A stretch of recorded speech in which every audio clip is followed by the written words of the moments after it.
He also happened to come to the place. That's the location of the incident. That's all right. In other words, he knew what took place when he came to it. There was no escaping that the event was horrific. Blood everywhere. The man's body showing through his scantily clothes that had been ripped off of him. What the Levite saw was a progression. This is what I love about exegesis. He saw the progression of the event and the results that it caused to the man. See, some of you see that in people in life. You see the progression of the sin. You see what sin will lead people to. When the young girl in your family, when she starts going out with that boy and you say, Sally, you ought not go out with him. Oh, well, I just got to be, leave alone now. We all have to learn. But no, you see the progression. You see where it's leading to. But no. The effects of this beating that life was displayed to this Levite. I put down this sentence. I said, he looked and took a very good look. He was looking as a person that would watch a TV program called CSI would look. Because in that investigatory police show, they're investigating the crime scene. That's what this Levite did. He was investigating the crime scene. He saw what took place. If you will, he was doing a CSI investigation on it. See, he didn't creep up on it and see it as a distance and cross the street. He walked up on it. That'd be like us seeing a young man coming out of prison at 29 years old. He spent 10 years in prison for selling dope and everything like that. And you remember when he was 18 and God told you to say something to him. But you said, I'm too busy.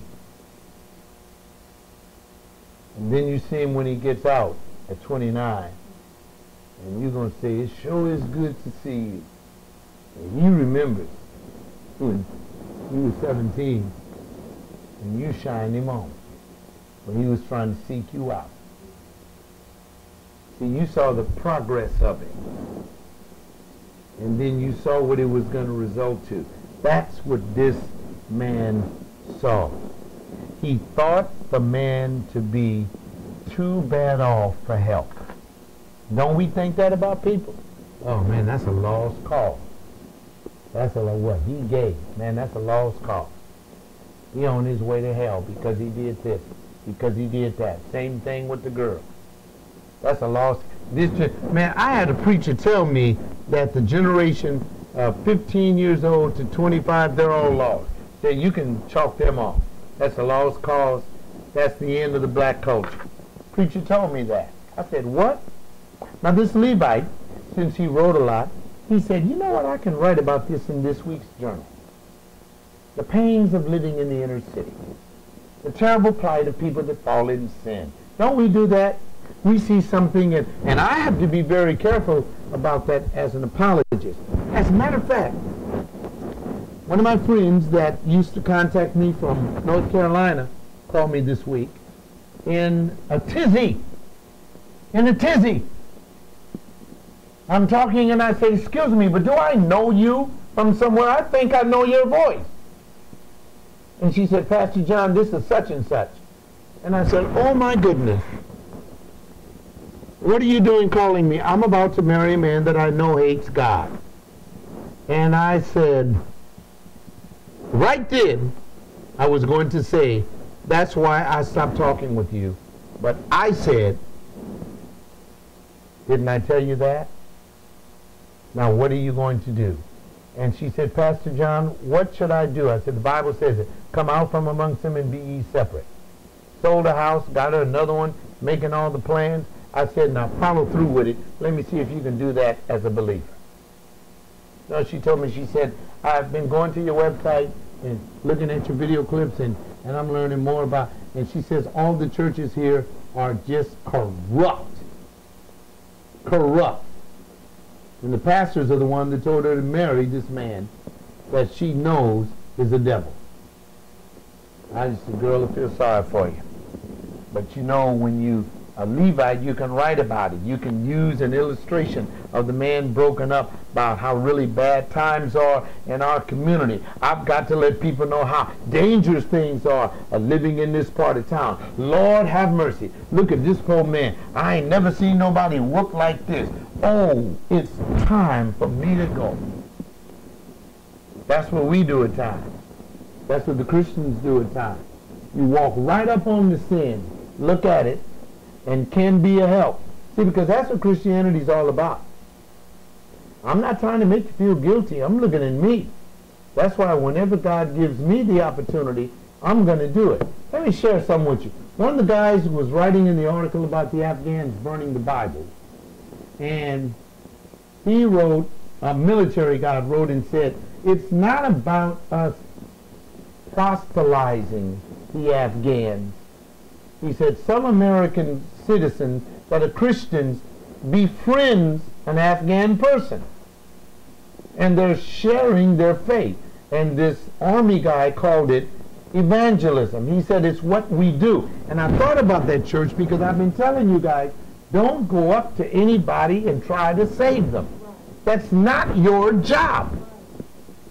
When Christ says go out and make disciples, you have to go out and give proof of who you are.